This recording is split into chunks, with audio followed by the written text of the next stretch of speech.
Friends, BMTC conductor ಮೇಲೆ passenger ಚಾಕುನಿಂದ murder attempt ಮಾಡಿದ್ದಾನೆ.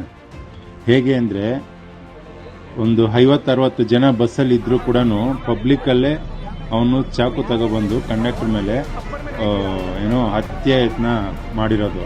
ಚಾಕುವಿನೊಂದು ಚಿವಿದು conductor ಈಗ ಫುಲ್ಲು ಸೀರಿಯಸ್ ಆಗಿದ್ದಾನೆ, ಹಾಸ್ಪಿಟ್ಲಲ್ಲಿ ಇದ್ದಾನೆ. ಫ್ರೆಂಡ್ಸ್, ಅವನ ಕಾರಣ ಕೇಳಿದ್ರೆ ನೀವೇ ಶಾಕ್ ಆಗ್ತೀರಾ. ಬೆಳಗ್ಗೆ ಇಂಟರ್ವ್ಯೂಗೆ ಹೋಗಿದ್ದಂತೆ. ಇಂಟರ್ವ್ಯೂಯಲ್ಲಿ ಅವನಿಗೆ ಕೆಲಸ ಬಂದಿಲ್ವಂತೆ. ಇನ್ನು ಕೆಲಸ ಎಲ್ಲೂ ಸಿಗಲ್ಲ ಅಂತ ಹೇಳ್ಬಿಟ್ಟು, ನಾನು ಇನ್ನು ಹೊರಗಡೆ ಇರಲ್ಲ, ಜೈಲಿಗೆ ಹೋಗ್ತೀನಿ ಅಂತೇಳಿ ಬಸ್ಸಲ್ಲೇ ಸುಮಾರು 50-60 ಜನ ಇದ್ರೂ ಕೂಡ ಕಂಡಕ್ಟರ್ ಮೇಲೆ ಚಾಕುವಿನಿಂದ ಚಿವಿದು ಸಾಯಿಸೋ ಥರ ಮಾಡಿದ್ದಾನೆ. ಈಗ ಕಂಡಕ್ಟರ್ ಫುಲ್ ಸೀರಿಯಸ್ ಆಗಿದ್ದಾನೆ. ಫ್ರೆಂಡ್ಸ್, ಅಷ್ಟಲ್ಲದೇನೆ ಬಸ್ ಗ್ಲಾಸ್ಗಳೆಲ್ಲ ಒಡೆದು ಪ್ಯಾಸೆಂಜರ್ಗಳ ಮೇಲೆ ಕೂಡ ಹಲ್ಲೆ ಮಾಡಕ್ಕೆ ಹೋಗಿದ್ದಾನೆ. ಫುಲ್ಲು ಗ್ಲಾಸ್ಗಳೆಲ್ಲ, ವೋಲ್ವೋ ಬಸ್ನ ಗ್ಲಾಸ್ಗಳೆಲ್ಲನೂ ಫುಲ್ಲು ಹೊಡೆದಾಕಿದ್ದಾನೆ. ಫ್ರೆಂಡ್ಸ್, ತುಂಬ ಅವನಿಗೆ ಕೆಲಸ ಸಿಗಲಿಲ್ಲ ಅಂತ ನೋಡಿ ಅಂತ ಯತ್ನ ಮಾಡಿದ್ದಾನೆ.